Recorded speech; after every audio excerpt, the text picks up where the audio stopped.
The player who return after 10,000 year letter. Chapter 0। শুরুতেই আমরা একটা আগুনের নদী দেখতে পাই। এই জায়গাটা হলো 9টা নরকের মধ্যে একটা নরক। এই 9টা নরকের মধ্যে সবথেকে গভীরে থাকা নরকটিতে সবগুলো শক্তিশালী শয়তানরা একত্রিত হয়। এই জায়গাটিতে আকাশে থাকা চাঁদটি থেকে গলিত লাভা পড়ে একটা আগুনের লাভার নদী সৃষ্টি হয়েছে। তাই এটিকে hell of the nine sky বলা হয়ে থাকে। এইখানে সবচেয়ে শক্তিশালী শয়তানকে তা নির্বাচন করার জন্য শয়তানদের মধ্যে বিরতিহীনভাবে লড়াই চলতে থাকে। ইতিমধ্যেই আমরা দুইজন শক্তিশালী শয়তানকে লড়াই করতে দেখি। একটি বড় আকারের কালো শয়তান আরেকটি লাল রঙের শয়তানকে আঘাত করতে যায়, কিন্তু সে আঘাত করার পূর্বেই লাল শয়তানটি সেখান থেকে সরে বড় কালো শয়তানটির এক পাশে চলে যায়। আর কষে সে বড় লাল শয়তানটিকে একটি ঘুষি দেয়। লাল শয়তানটি ঘুরে সে কালো শয়তানটিকে আরও একটি ঘুষি দেয়। এবারের ঘুষিতে সে বড় কালো শয়তানটি আশেপাশে থাকা মাটিগুলো ভেদ করে অনেক দূরে ছিটকে যেয়ে পড়ে যায়। এতে আশেপাশে অনেক ধুলাবালিতে ভরে যায়। ঘুষি খেয়ে সে কালো শয়তানটির সাইজ অনেক ছোট হয়ে যায়। সে শয়তানটি ধুলাবালি থেকে বের হয়ে আসতে থাকে। আমি শুনেছি তুমি 9 নাম্বার নরকে অনেক ফেমাস। এজন্যে আমি তোমার সাথে লড়াই করতে চেয়েছিলাম। কিন্তু তোমার এক ঘুষি খেয়ে আমি হতাশ হয়ে গেছি। তোমার ঘুষিতে আমি ব্যথা পাওয়া তো দূরের কথা কোনো কিছু অনুভব পর্যন্ত করিনি।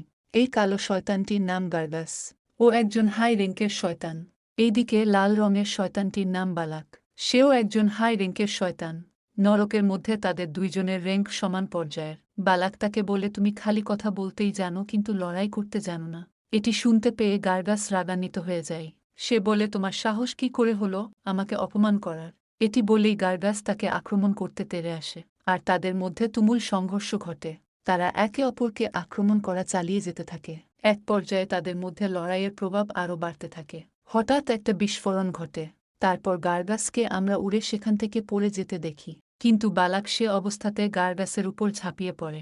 বালাক তার হাতকে মুঠো করে গার্গাসের পেটে কষে একটা ঘুষি দেয়। ঘুষির ইম্প্যাক্ট এত বেশি ছিল যে গার্গাস যেখানে যেয়ে পড়ে সেখানে মাটিগুলো চূর্ণ বিচূর্ণ হয়ে যায়। বালাক না থেমে সে অবস্থাতে গার্গাসের দিকে এগিয়ে যেতে থাকে। সে এগিয়ে যাওয়ার সময় তার হাতকে একত্রিত করে গার্গাসের মুখে আরেকটা ঘুষি দেয়। এতে গার্গাস উল্টো হয়ে পড়ে যেতে থাকে। বালাক তার উল্টো হয়ে পড়ার আগেই তার কাছে পৌঁছে সমস্ত শক্তিকে হাতের মুঠোয় নিয়ে গার্গাসকে লক্ষ্য করে আরও একটি ঘুষি দেয়। এতে অনেক জোরে একটা বিস্ফোরণ ঘটে। গার্গাস বালাকের ঘুষি খেয়ে আকাশে উড়ে যেতে থাকে। এইদিকে বালাকের আশেপাশে প্রচণ্ড ধুলাবালি আর পাথর উঠতে থাকে। বালাক খেয়াল করে দেখে চারদিক থেকে অনেকগুলো ছোট ছোট মনস্টার তার উপর আক্রমণ করতে এগিয়ে আসছিল। আশেপাশে থাকা অসংখ্য মনস্টার তাকে আক্রমণ করতে থাকে। এতে বালাক বিরক্ত হয়ে সবগুলো মনস্টারকে এলোমেলোভাবে আক্রমণ করে মারতে থাকে। বালাক খেয়াল করে দেখে সে ছোট মনস্টারগুলো এসে তার পাখা তার হাত ও তার পাকে বেরিয়ে ধরছে। এইদিকে গার্গাস প্রচণ্ড রাগান্বিত হয়ে বালাককে আক্রমণ করতে এগিয়ে আসে। গার্গাস এসে তার লাইটিং পাওয়ার ব্যবহার করে বালাককে আহত করতে যায়। তার লাইটিং পাওয়ার এত বেশি ছিল যে তার প্রভাবে মাটি ফেটে নিচ থেকে আগুন বের হতে থাকে। গার্গাস খেয়াল করে দেখে তার আক্রমণ করার জায়গায় বালাক আর নেই। এতে সে একটু আশ্চর্য হয়ে যায়। বালাক তার আক্রমণের পূর্বেই সেখান থেকে সরে পড়ে। বালাক নিজের পাওয়ার আপ করে তার 2 হাতে আগুনের ফিস্ট তৈরি করে। মজা করার সময় শেষ হয়ে গেছে। এখন আমি তোমার সাথে সিরিয়াস হয়ে লড়াই করব। এটি বলেই বালাক গার্গাসের দিকে অনেক স্পিডে এগিয়ে যেতে থাকে। সে তার আগুনের ফিস্ট দিয়ে তাকে আঘাত করতে যায়। এইদিকে গার্গাস ও তাকে আঘাত করার জন্য নিজের হাতকে মুঠো করে নেয়। কিন্তু গার্গাস কোনো রকম আঘাত করার পূর্বেই বালাক এক ঘুষিতে গার্গাসের একটি হাতকে ধ্বংস করে ফেলে। বালাক গার্গাসের পিছনে যেয়ে বলে আমি এই নরকের মধ্যে সবচেয়ে শক্তিশালী শয়তান। এটি বলেই সে গার্গাসের পেটে আগুনের ফিস্ট দিয়ে ঘুষি দিয়ে তার পেটকে ধ্বংস করে অপর পাশে চলে যায়। এতে গার্গাস মারা যায় আর এই লড়াইয়ে বালাক জিতে যায়। এই শয়তানদের মধ্যে লড়াইয়ে তারা মনে করেছিল কখনই কেউ একজন সবচেয়ে শক্তিশালী হতে পারবে না। কিন্তু তখনই এমন একজনের আবির্ভাব হয় যে সবাইকে হারিয়ে এই 9টি নরকের রাজা হয়ে যায়। এইদিকে বালাক ভয়ে কাঁপছিল। সে নিজের হাঁটু গেড়ে শান্তভাবে বসেছিল। এই জায়গাটি হল শয়তানের রাজার ভবন। শয়তানের রাজার সামনে সবগুলো শয়তান নিশ্চুপভাবে হাঁটু গেড়ে বসে পড়ে আর তাদের রাজাকে সম্মান প্রদর্শন করে। এটা হলো শয়তানের রাজা, যাকে সবগুলো শয়তান ভয় পায় ও তাদের লিডার হিসেবে মনে করে। বালাক নিজের মাথা নিচু করে বলে সবগুলো শয়তানের লিডার আপনি কেন দুনিয়াতে ফিরে যেতে চান? আপনি তো ইতিপূর্বেই 9টা নরকের মালিক হয়েছেন। তারপরেও আপনি সবকিছু ছেড়ে চলে যেতে চাচ্ছেন কেন? তার কথা শুনে শয়তানের লিডারের শরীর থেকে গ্লুটনির শক্তি বের হতে থাকে আর শয়তানের লিডার তার দিকে ফিরে তাকায়। গ্লুটনি হচ্ছে এমন একটি শক্তি যা যে কোনো কিছুকে খেয়ে ফেলার ক্ষমতা রাখে। আর এই শক্তির কারণে কোনো জীবকে খেলে সে জীবটির শক্তি সে গ্লুটনি ব্যবহারকারীর কাছে পৌঁছায়। গ্লুটনি দেখতে পেয়ে বালাক ভয়ে কাঁপতে থাকে আর তার শরীর থেকে ঘাম ঝরতে থাকে। শয়তানের রাজা এই নরকের মধ্যে থাকা যত রকম শয়তানকে পেয়েছে সবগুলোকে গ্লুটনি ব্যবহার করে খেয়ে ফেলেছে আর সবগুলো শয়তানের শক্তি অর্জন করেছে। ও ৯টার মধ্যে ৭টা নরকের রাজাকে মেরে ফেলেছে। আর ওইসব রাজারা এত বেশি শক্তিশালী ছিল যে তারা কখনোই একজন আরেকজনকে হারাতে পারত না। কিন্তু শয়তানের রাজা তাদের গ্লুটনি শক্তি ব্যবহার করে অনায়াসেই মেরে ফেলেছে। আর তার কাছে বর্তমানে প্রায় সব রকম শয়তানের শক্তি রয়েছে। এর জন্যই নরকের সবগুলো শয়তান তাকে ভয় পায়। তারা মনে করে বালাককে এইবার শয়তানের রাজা খেয়ে ফেলবে। তখনই শয়তানের রাজা বলে উঠে, আমি এই জায়গায় প্রায় ১০,০০০ বছরের বেশি সময় ধরে রয়েছি। এইখানে পরিবেশের কোনো পরিবর্তন হয় না। প্রতিদিন কোনো না কোনো শয়তানের সাথে আমাকে লড়াই করতে হয়। তারপর সে নিজের মাথার মুকুটটি খুলে সে প্রচণ্ড রাগে বলে, এখানে আমার করার মতো আমি কিছুই খুঁজে পাচ্ছি না। আমি এইখানে থাকতে থাকতে বোর হয়ে গেছি। এ হচ্ছে শয়তানের রাজা। এর নাম ওকেনহো। বালাক মনে করে সে ক্ষুধার্ত হয়ে আছে। স্যার, আপনি কি ক্ষুধার্ত হয়ে আছেন? আমি আপনার জন্য বিশেষ কিছু আয়োজন করছি। সে কিছু শয়তানকে ডাক দিয়ে বলে, তোমরা যে আমাদের লিডারের জন্য খাবার নিয়ে আসো। ঠিক আছে স্যার। ওকেনহো, স্যার আমি জানি এই সামান্য খাবার আপনার জন্য যথেষ্ট হবে না, কিন্তু আশা করব আপনি আপনার এই সামান্য সেবকের কথা চিন্তা করে এই খাবারটি গ্রহণ করবেন। বালাক খাবারের ঢাকনাটা তুললে আমরা দেখতে পাই একটা অক্টোপাস জাতীয় মনস্টারের মাথা তার জন্য নিয়ে আসা হয়েছে। এতে ক্যানহো রাগান্বিত হয়ে যায় আর সে অক্টোপাসটিকে বালাকের মুখে ছুঁড়ে মারে। ক্যানহো বলে, আমি এত জঘন্য দেখতে কোনো কিছু খাবো না। এটি দেখেই তো আমার বমি চলে আসছে। ক্যানহো রাগান্বিত দেখে বালাকের শরীর থেকে ঘাম ঝরতে থাকে। ক্যানহো বলে উঠে, আমি কিমচি খেতে চাই। কিমচির নাম শুনতে পেয়ে সবগুলো শয়তান আশ্চর্য হয়ে যায়। তারা মনে করে কিমচি এক প্রকারের মনস্টার যা ক্যানহো খেতে চাই। অনেকগুলো শয়তান মনে করে কিমচি হচ্ছে কোনো একটি শয়তানের টাটকা মাংস। এটি ভেবেই তাদের মুখ থেকে পানি বের হতে থাকে। বালাক বলে, স্যার আমরা কিমচি তৈরি করার জন্য কোন ধরনের শয়তানের মাথা ব্যবহার করব? আপনি শুধু আমাকে সে শয়তানের নাম বলুন, আমি এখনই সে শয়তানকে মেরে তার মাথা নিয়ে আসছি। এতে ক্যানহো হতাশ হয়ে নিজের মুখকে তার হাতগুলো দিয়ে ঢেকে বলে, কিমচি কোনো শয়তানের মাথা দিয়ে তৈরি করা হয় না। প্রথমেই তোমাদের খাবারের সম্পর্কে কোনো ধারণা নেই। তোমরা যে মনস্টারকে মারো সেটিকে খেয়ে পেট ভরাও। অন্যদিকে আমি যখন আমার বিনোদনের কথা বলেছি তখন তোমরা মনে করেছ আমি মারামারি করার কথা বলছি। আরে পাগলেরা, আমি বিনোদন বলতে কমিক বই আর নোভেল পড়ার কথা বুঝিয়েছি। তোমরা আমাকে একটুও বুঝো না।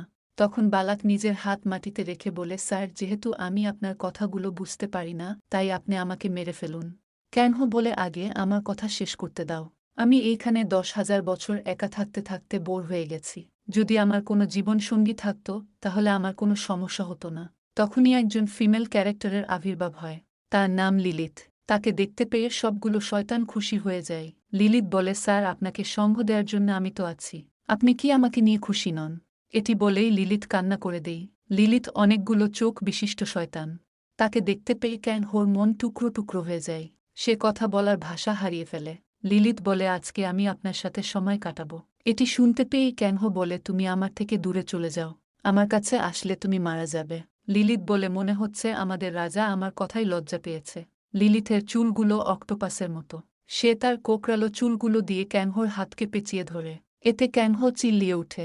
লিলিথকে ক্যানহোর হাত পেঁচিয়ে ধরতে দেখে সবগুলো শয়তান বলে, আমাদের রাজা অনেক ভাগ্যবান। সে এই নরকের মধ্যে থাকা সবচেয়ে সুন্দরীর সাথে সময় কাটানোর সুযোগ পেয়েছে। লিলিথ ক্যানহোকে চুমু দিতে যায়, কিন্তু ক্যানহো তাকে হাত দিয়ে ঠেলে তাকে দূরে সরিয়ে দিতে থাকে। তুমি আমার থেকে দূরে সরে যাও। তোমার থেকে বালাককে আমার কাছে অনেক বেশি সুন্দর মনে হয়। অন্তত বালাকের চেহারাটা অনেক কিউট। আমি জানি কাউকে তার চেহারা দিয়ে বিচার করা ঠিক না, কিন্তু লিলিথকে দেখতে খুব জঘন্য লাগে। অনেক হয়েছে, আমি আর এইসব সহ্য করতে পারছি না। আমাকে দুনিয়াতে ফেরত যেতে হবে। এটি শুনতে পেয়ে বালাক আর লিলিথ অবাক হয়ে যায়। স্যার আপনি আমাদেরকে একা ফেলে চলে যাবেন না। তোমরা আমাকে যতই আটকানোর চেষ্টা করবে ততই আমার দুনিয়াতে ফেরার ইচ্ছা বাড়বে। ১০,০০০ বছর আগে আমি একটি দুর্ঘটনার শিকার হয়ে এই নরকে এসে পড়ি। ৭টা নরকের রাজাকে মেরে তাদের শক্তি অ্যাবজর্ব করার পর আমি এখন দুনিয়াতে ফিরে যাওয়ার জন্য প্রস্তুত। এটি বলেই সে সামনে এগিয়ে যেতে থাকে। পুনরায় দুনিয়াতে ফিরে যাবার সময় চলে এসেছে। বালাক, আমার দুনিয়াতে ফিরে যাবার ব্যবস্থা করো। বালাক বলে, স্যার আপনি দুনিয়াতে ফিরে যাবার বিষয়টি আরও একবার ভেবে দেখুন। ক্যান হো তার গ্লুটোনি এবিলিটি অ্যাক্টিভ করে বলে বালাক আমাকে আমার কথা পুনরায় বলতে বাধ্য করিও না। দুঃখিত স্যার, আমি এখনই যে দুনিয়াতে ফিরার সব ব্যবস্থা করছি। বালাক তার একজন কর্মচারীকে বলে তোমরা আমনকে ডাক দিয়ে আনো আর সবগুলো ইকুইপমেন্টের ব্যবস্থা করো। ঠিক আছে স্যার। আমন হচ্ছে একজন শয়তান, সে একজন জাদুকর আর জাদু শক্তি ব্যবহার করে দুনিয়াতে ফিরে যাওয়ার জন্য একটা গেট তৈরি করতে পারে। সে অনেকগুলো মূর্তিযুক্ত স্থানে যেয়ে তার জাদু ব্যবহার করে কিছু একটা করার চেষ্টা করছিল। তার জাদুবিদ্যার কারণে আশেপাশে সাদা বর্ণের আলো ছড়িয়ে পড়তে থাকে। ক্যান হো সে স্থানটিতে পৌঁছায়। বালাক বলে স্যার আমাদের সব প্রস্তুতি শেষ হয়েছে, আপনি এগিয়ে যেতে পারেন। তাকে এগিয়ে যেতে দেখে লিলিথ আর বালাক কান্না করে দেয়। ক্যান হো নিজের শরীরের পোশাকটি খুলে ফেলে, তারপর সিঁড়ি বেয়ে উপরে উঠতে থাকে। আমন তাকে বলে স্যার আপনি যদি এই ইকুইপমেন্টটিতে আপনার ডিমনিক শক্তি প্রয়োগ করেন তাহলে নরক আর দুনিয়ার মধ্যে একটা পথের সৃষ্টি হবে আর আপনি দুনিয়াতে পৌঁছাতে পারবেন। ঠিক আছে, চলো শুরু করা যাক। ক্যান হোর শরীর থেকে গ্লুটোনির শক্তি বের হতে থাকে। শেষ পর্যন্ত তাহলে আমি আবার দুনিয়াতে ফেরত যেতে পারব। সে 10,000 শয়তানকে মেরে যে শক্তি অর্জন করেছে তা একত্রিত করতে থাকে। সবগুলো শক্তি একত্রিত হয়ে একটি গোল বল তৈরি হয়। সে বলটি থেকে ডিমনিক শক্তি উপরের দিকে উঠে যেতে থাকে। ক্যান হোর সংগ্রহ করা শক্তি এতটা পাওয়ারফুল ছিল যে আমন পর্যন্ত তার শক্তির দিকে তাকাতে পারছিল না। ক্যান হোর শক্তি আশেপাশে থাকা সে মূর্তিগুলোর মধ্যে প্রবেশ করতে থাকে। হঠাৎ করে সবগুলো মূর্তির চোখগুলো জ্বলে উঠে। আমন বলে স্যার আপনার শক্তির কারণে সবগুলো মূর্তি জাগ্রত হয়ে গেছে। ক্যান হোর সামনে থাকা বড় গোল পাথরটি ভেঙে দুনিয়াতে ফেরত যাবার একটি রাস্তা সৃষ্টি করে। আমি যদি এখন ফেরত যাই হয়তো আমার বন্ধু বান্ধব ও আমার পরিবারের কেউ জীবিত নাও থাকতে পারে, কিন্তু তারপরেও আমি এই জঘন্য জায়গাটি থেকে দুনিয়াতে ফেরত যেতে চাই। এটি বলেই ক্যান হো সেই গেটটির মধ্যে প্রবেশ করতে এগিয়ে যায়। স্যার আপনি কি তাহলে আমাদেরকে ছেড়ে চলে যাচ্ছেন? ক্যান হো বলে তুমি কাঁদিও না। সে মনে মনে বলে তোমাকে কাঁদতে দেখলে আরও ভয়ানক লাগে। এইদিকে ক্যান হো তাকে কান্না করতে নিষেধ করায় লিলিথ খুশি হয়ে যায়। সে বলে স্যার আপনার কথা শুনে আমার মন খুশিতে ভরে গেছে। লিলিথ বলে উঠে আমি আমাদের রাজার সাথে দুনিয়াতে যেতে চাই। এটি শুনতে পেয়ে ক্যান হোর চেহারার এক্সপ্রেশন পুরো পাল্টে যায় আর সে লিলিথ থেকে বাঁচার জন্য তাড়াহুড়ো করে সে গেটের মধ্যে ঢুকে পড়ে। এইদিকে লিলিথ তার পিছনে আসতে থাকে। সে বলে স্যার আমিও আপনার সাথে যেতে চাই। ক্যান হো তার দিকে তাকিয়ে মুচকি হেসে বলে আমি তোমাদের সাথে দেখা করে কখনোই খুশি হইনি। আশা করি আমাদের আর কখনো দেখা হবে না। আমি 10,000 বছর এই নরকে আটকা পড়েছিলাম, তাই আমি এমন কোনো জায়গায় ফেরত যেতে চাই না যেটি আমি বদলাতে চাই। তাছাড়া আমি এমন কোনো ভবিষ্যতে ফেরত যেতে চাই না যেটিকে আমার বদলাতে হবে। তারপর ক্যাং হো একটি গোল চক্রের সামনে এসে পড়ে। আমি আবার আমার দুনিয়াতে ফেরত যেতে পারব। হঠাৎ করে সে চক্রটির মধ্যে কিছু একটা ঘুরতে থাকে। এই চক্রটি সাধারণত ডাইমেনশনাল ডিফেন্স হিসেবে কাজ করে থাকে। এটিকে গিয়া সিস্টেম বলে ডাকা হয়। ক্যাং হোর উপস্থিতি পেয়ে গিয়া সিস্টেম নিজে থেকে অ্যাক্টিভ হয়ে যায় আর আশেপাশে লাল রঙের একটি ব্যারিয়ার তৈরি হয়ে যায়।